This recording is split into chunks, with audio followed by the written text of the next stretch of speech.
This is a little walkthrough of how to make mushroom conserve, which is kind of like half between a pickle and a marinade. Here's the mise en place. I got a little garlic. You could use some onion too.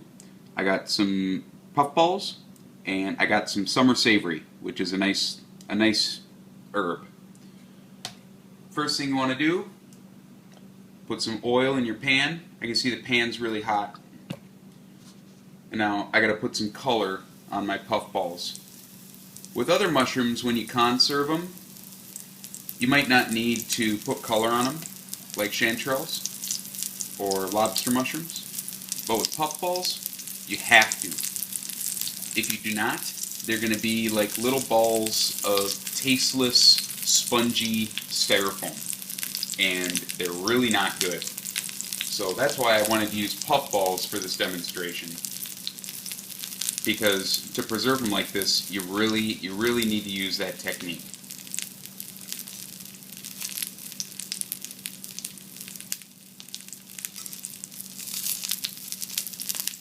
So they're going to soak up oil pretty fast. They're going to shrink a little bit. And we can see they're getting a little bit of color. We'll give them a little bit more, and then we'll flip them.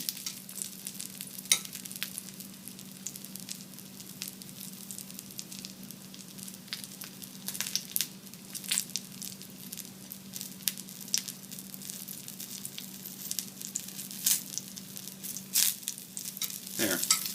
The mushrooms are getting a little golden brown. We can kind of flip them over. Put some color on the other side.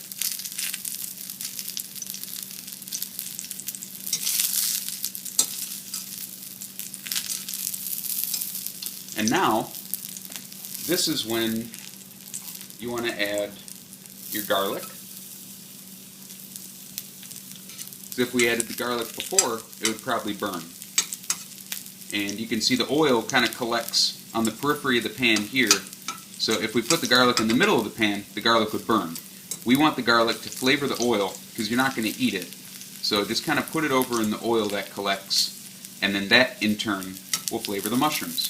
And also, because the mushrooms are caramelized now, and they are not going to release any water, now is when we can season them with salt.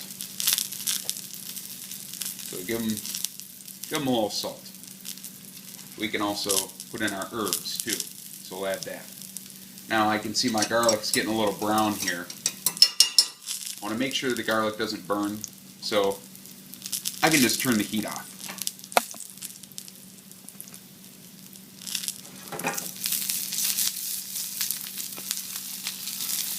Toss them around a little bit.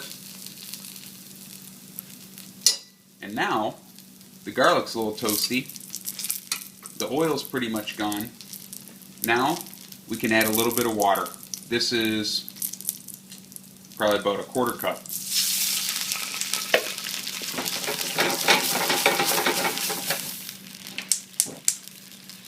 Turn the heat back on just to reduce that a little bit. And now the garlic, herbs, and the puffball are going to flavor the water.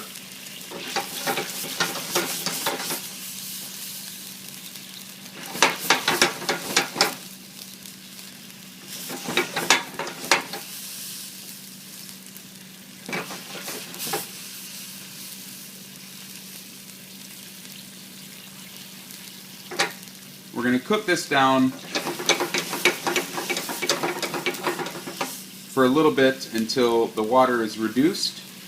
The puffballs are fully cooked, which they are. They're a little squishy.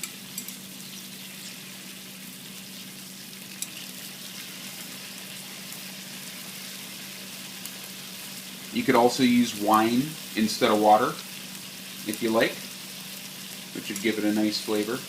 I'd probably just use white wine with puffballs though. If you use red, it would stain them.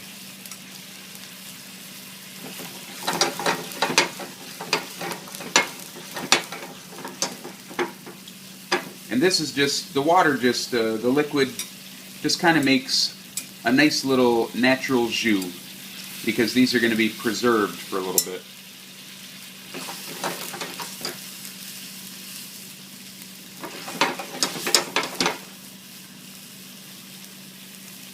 that's about good.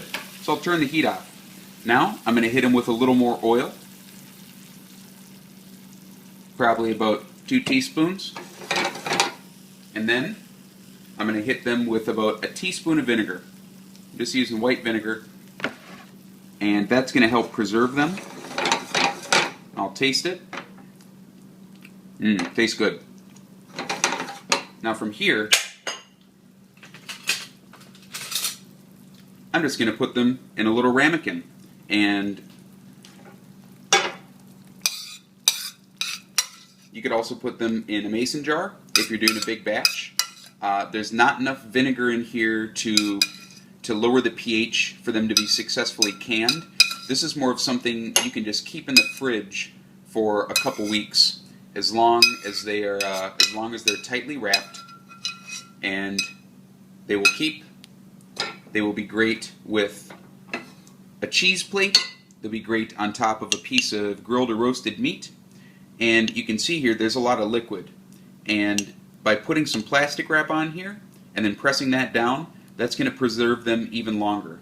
As long as you can taste vinegar or a little bit of acid in the liquid, as long as you can taste a little vinegar, it's going to keep for a long time. But they need to be preserved underneath this liquid here.